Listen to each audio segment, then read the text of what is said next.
E aí, pessoal, como vocês estão? Olha eu aqui de novo para mais um review. Antes de mais nada, você gosta dos reviews? Você gosta das nossas indicações? Que bom que você gosta. Então faz o seguinte, se inscreve no canal, ativa o sininho e dá joinha nesse vídeo. Porque assim o YouTube vai ver que você gosta dos nossos vídeos e vai te notificar dos vídeos novos. Isso mesmo. Bom, vamos para o que interessa. Hoje eu trago para vocês uma teologia bíblica que eu sou apaixonado por ela. A editora Cultura Cristã, elas têm esse dom, né, de trazer obras que muitas vezes elas não são as mais exaustivas. Lógico, eles têm obras totalmente exaustivas, obras pesadíssimas, como por exemplo na área de teologia sistemática, tem o Compêndio de Apologética do Turretini, que é magnífica, tem a dogmática reformada. E o que acontece? Na teologia sistemática, por exemplo, existe uma teologia sistemática que talvez seja a que tem maior custo-benefício, que é o quê? A teologia sistemática do Luiz Berkoff, tá? Que é magnífica. E ela não é a mais cara e não é a mais exaustiva. É o que acontece com a teologia bíblica do Antigo e do Novo Testamentos, do Gerardus Voss. Não sei se é assim que se pronuncia o nome desse nosso abençoado, tá? Ele nasceu na Holanda e migrou para os Estados Unidos em 1881, aos 19 anos. Em 1893, tornou-se professor de teologia bíblica no Princeton Seminary, onde permaneceu até sua aposentadoria em 1932. Faleceu em 1949. Então é um cara, um dos grandes teólogos conhecidos. Eu gosto muito dos materiais desse cara. E o que acontece? Ela não é a teologia bíblica mais exaustiva que nós vamos encontrar. Por exemplo, nós já tivemos a do Goldingay aqui no Nascido. A do Goldingay é um toletão, só que essa daqui é muito mais exata. Por isso que eu digo, se você quer a tua primeira teologia bíblica, vai na do Goldingay. Agora, se você quer uma que vai te dar o panorama correto teologicamente, corretíssimo da teologia bíblica, é esse material aqui, que é a teologia bíblica do Antigo e do Novo Testamento do Gerardus Voss. Lembrando que essa daqui é a segunda edição. Então, o que acontece? Aqui você vai aprender, você vai conhecer a revelação de Deus, você vai conhecer a teologia cristã nos livros da Bíblia. Então, vamos parar de conversa fiada, né? Vocês já sabem que essa daqui é a minha teologia bíblica preferida, tá? Então, vamos lá. Teologia Bíblica do Gerardus Voss. Vamos ver essa maravilha de perto. Bom, aqui está Gerardus Voss. Teologia Bíblica, a rica variedade da escritura redescoberta à medida em que se explica o desenvolvimento progressivo dos temas bíblicos. Isso aqui é uma definição que está dentro do livro, cara. Antigo e Novo Testamentos, segunda edição. Vamos dar uma lida aqui no que está na orelha aqui do livro. O presente volume é intitulado Teologia Bíblica, Antigo e Novo Testamentos. O termo teologia bíblica não é realmente satisfatório por estar sujeito a ser mal interpretado. Toda teologia verdadeiramente cristã deve ser teologia bíblica. Por quê? Com exceção da revelação geral, as escrituras constituem o único material com a qual a ciência da teologia pode lidar. Um nome mais adequado seria História da Revelação Especial, que precisamente descreve a matéria dessa disciplina. Nomes, contudo, se estabelecem pelo uso do termo teologia bíblica. Apesar de sua ambiguidade, não pode ser abandonado agora, porque todo mundo já conhece, né? Ó, Teologia Bíblica do Novo Testamento, aqui é a contracapa, Teologia Bíblica do Antigo e do Novo Testamento. O propósito desse livro é nada menos do que providenciar um descortinar da mente de Deus na história, por meio dos sucessivos agentes da sua revelação especial. Gerardus Voss organizou o assunto em 3 divisões principais: o período mosaico da revelação, o período profético da revelação e o Novo Testamento. Estudar teologia bíblica de Voss será apreciar a obra de quem John Murray definiu como o mais primoroso exegeta do século XX. Foi o nosso querido Gerardus. Gerardus Voss, 1862-1949. Nasceu na Holanda e imigrou para os Estados Unidos em 1881. Aos 19 anos, em 1893, tornou-se professor de teologia bíblica no Princeton Seminary, onde permaneceu até a sua aposentadoria em 1932. Faleceu em 1949. Ou seja, a gente não está falando de qualquer pastorzinho por aí. Ó. Teologia bíblica ocupa uma posição entre a exegese e a teologia sistemática na enciclopédia das disciplinas teológicas. Ela difere da teologia sistemática não no sentido de ser mais bíblica ou por aderir mais de perto às verdades das Escrituras, mas em que o princípio de organização do material bíblico é histórico em vez de lógico. Uma vez que a teologia sistemática toma a Bíblia como um todo e se empenha em exibir a totalidade de seu ensino numa forma sistemática, a teologia bíblica lida com o material de um ponto de vista histórico, procurando expor o crescimento orgânico ou desenvolvimento das verdades da revelação especial, começando com a primitiva revelação pré-redentiva dada no Éden e indo até o fechamento do cânon do Novo Testamento. Vocês perceberam que o material das orelhas já ensina muito para a gente. Então você entenda a magnificência dessa obra. Então, agora a capa da cultura cristã é aquela maravilha, né? Aquele verniz com reserva na capa inteira. A capa não é feia, mas aqui, por exemplo, que é uma frase inteira, fica desconfortável para você ler, por exemplo. Capa bonita, mas é aquele vernizão, aquela coisa que a gente já espera, né? Que a gente sabe que é um primor, para não falar outra coisa. Gerardus Vos, né? Aqui uma folha de rosto. Prefácio. Nas palavras de Tomás de Aquino, Teologia adel docetur, deum docet, ad deum ducit. Após sofrer muito em razão da disposição anti-intelectual e antidoutrinária do nosso tempo, a teologia talvez esteja, de alguma maneira, com uma reputação melhor do que aquela nos primeiros anos desse século. Essa mudança de atitude é bem-vinda, apesar de que se deve confessar que, mesmo nos meios protestantes conservadores, a teologia está longe de receber a atenção e o respeito que, como conhecimento de Deus, deve ter. A presente obra é intitulada Teologia Bíblica, Antigo e Novo Testamentos. O termo teologia bíblica não é satisfatório, por estar sujeito a ser mal interpretado. Toda teologia verdadeiramente cristã deve ser teologia bíblica, porque, com exceção da revelação geral, as Escrituras constituem o único material com o qual a ciência da teologia pode lidar. Um nome mais adequado seria História da Revelação Especial, que precisamente descreve a matéria dessa disciplina. Nomes, contudo, estabelecem-se pelo uso e o termo teologia bíblica. Apesar de sua ambiguidade, dificilmente pode ser abandonado agora. A teologia bíblica ocupa uma posição... Aqui já é o que está na orelha, né? Aqui um prefácio do próprio Gerardus Vos. Pessoal, eu olho porque geralmente é prefácio e introdução. Então eu olho se esse é o prefácio ou a introdução. Sumário da obra, olha. É uma obra legal, dividida em duas partes. Aí começa, Antigo Testamento, parte 1, período mosaico de revelação. Introdução, natureza e método da teologia bíblica. A melhor abordagem para o entendimento da natureza da teologia bíblica e o lugar pertencente a ela no círculo das disciplinas teológicas passa por uma definição de teologia em geral. De acordo com sua etimologia, teologia é a ciência concernente a Deus, tá? Etimologia. Outras definições ou induzem ao erro ou, quando examinadas mais de perto, acabam por conduzir ao mesmo resultado da definição citada. Como um caso frequente, a definição de teologia pode ser examinada como a ciência da religião. Se nessa definição, religião deve ser entendida subjetivamente como significando a soma total dos fenômenos ou experiências religiosas no homem, então ela já está incluída naquela definição da ciência da antropologia que lida com a vida psíquica do homem. Ela tem a ver com o homem e não com Deus.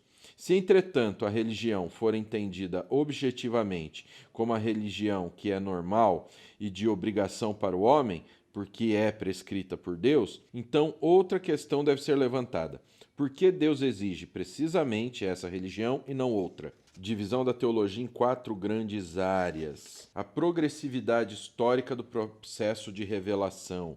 A real incorporação da revelação na história. A natureza orgânica do processo histórico observável de revelação.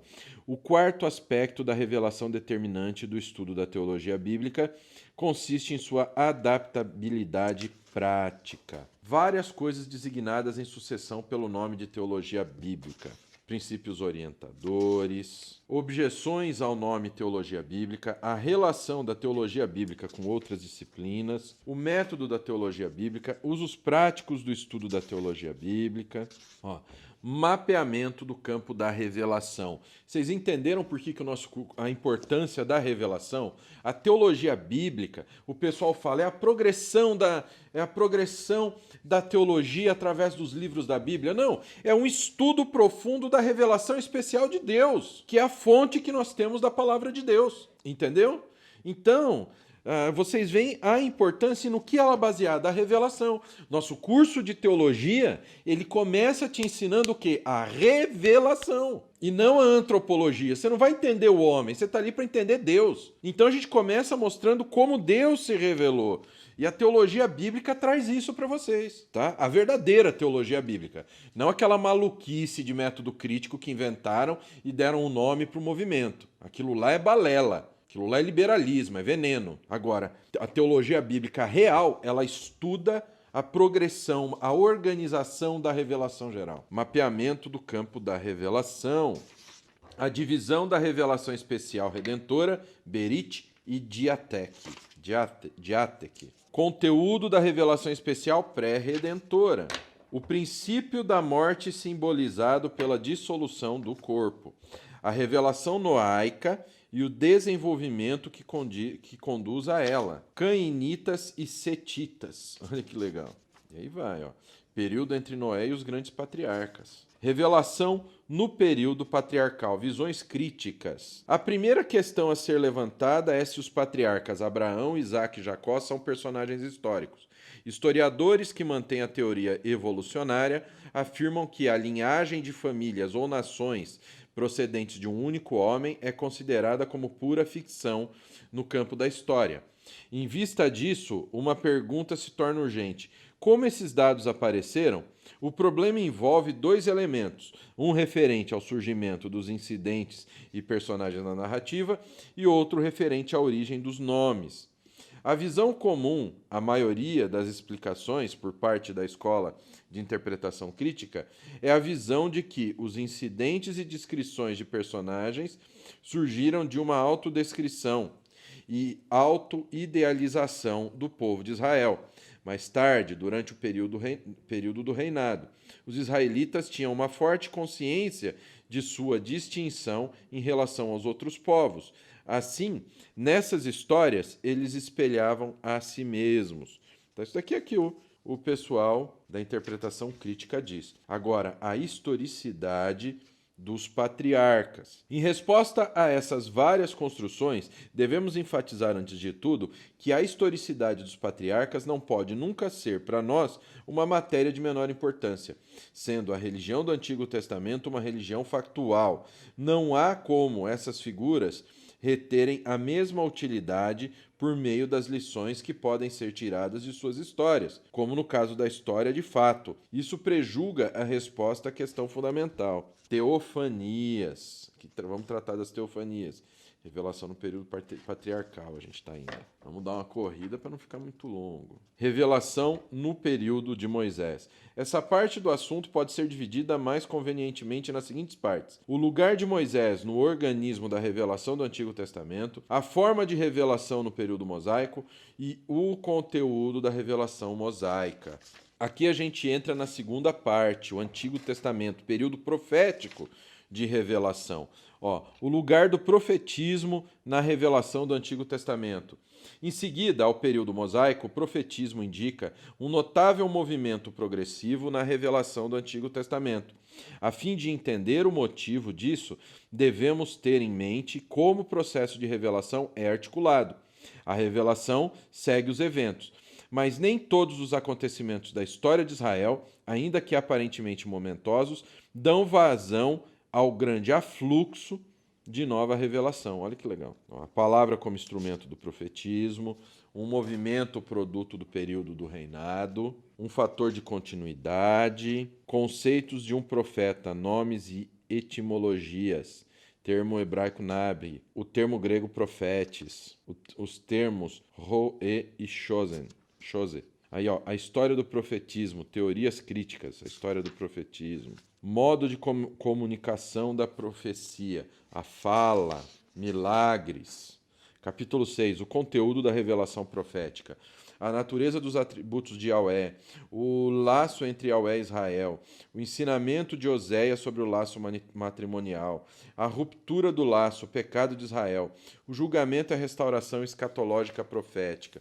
Você está vendo aqui retratar alguma coisa de profecia para dor de cabeça, profecia para o cara ter promoção no trabalho? Só uma colocação, tá? Natureza e os atributos de Yahweh, onipotência, Yahweh dos exércitos, santidade, e aí vai. Aí a gente chega na parte do Novo Testamento, que começa com o quê? A estrutura da revelação do Novo Testamento, proveniente dos ensinos de Jesus, proveniente dos ensinos de Paulo e dos outros apóstolos. Nova dispensação é final. É esperada uma revelação posterior? Revelação em relação à natividade. A lei já referida nós repetimos que o evento precedente das revelações interpretativas, o que aconteceu não foi nada mais do que a teologia chama de a encarnação. Se, contudo, preferimos falar da natividade, isso é, em reconhecimento do ponto de vista do qual as revelações que a acompanham a apresentam, o ponto de vista da encarnação é adotado primeiramente não na teologia posterior, mas já no curso subsequente da própria revelação. A revelação em relação a João Batista, olha que legal. A tentação do Senhor e a nossa própria. A questão do desenvolvimento, aqui a gente está vendo a revelação do ministério público de Cristo já. E aí a gente tem o índice de assuntos e nomes aqui no final. Bom, pessoal, essa foi a teologia bíblica do Gerardus Voss, a rica variedade da escritura redescoberta à medida em que se explica o desenvolvimento progressivo dos temas bíblicos. Ou seja, na capa ele já dá uma lapada na gente. Então aqui fica a minha indicação, minha teologia bíblica preferida. Eu não vou falar que não pode faltar na tua biblioteca. Vou mudar a minha forma de falar, mas vou dizer que é a minha preferida, tá bom? Então, eu sou apaixonado por todos os materiais que eu tenho aqui, né? Mas tem alguns que realmente tocam meu coração. Berkhof e Teologia Bíblica do Gerardus Voss, cara, se você falar pra mim, ó, tudo bem, pastor, você tá despedido, entendeu? Você tá despedido do nascido, vai com Deus, mas eu vou te dar de presente 2 livros para você levar aqui da Biblioteca do Nascido. Quais você escolhe? Teologia Sistemática do Luiz Berkhof e Teologia Bíblica do Gerardus Voss. Todos os outros materiais você acaba substituindo de um jeito ou de outro. Agora, esses 2 materiais são clássicos. Querido, aqui não tem liberalismo teológico, aqui não tem invenção.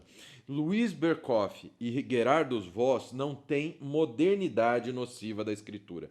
Isso que vocês têm que entender. E nós temos que fomentar, nós temos que incentivar o quê? O conservadorismo teológico. A gente não pode sair disso. Então, se você tiver a teologia sistemática do Berkhof e a teologia bíblica do Voss, se você tiver e estudar esses materiais, cara, ninguém te pega, ninguém te enrola, tá bem? Então, é isso aí. Espero que vocês tenham gostado. Quer saber mais desse material? Quer comprar esse material? Olha o link aqui na descrição que você vai ver onde comprar, onde você adquire e o preço dele, tá bom? E detalhe, aí a gente indica em lugares que não vai ter perigo de você comprar e tomar balão, tá? São lugares onde a gente indicar, são lugares onde é garantido que você vai pagar um preço justo e vai receber o teu material. Que o Pai, o Filho e o Espírito Santo de Deus abençoe a vida de vocês. Até a próxima, em nome de Jesus.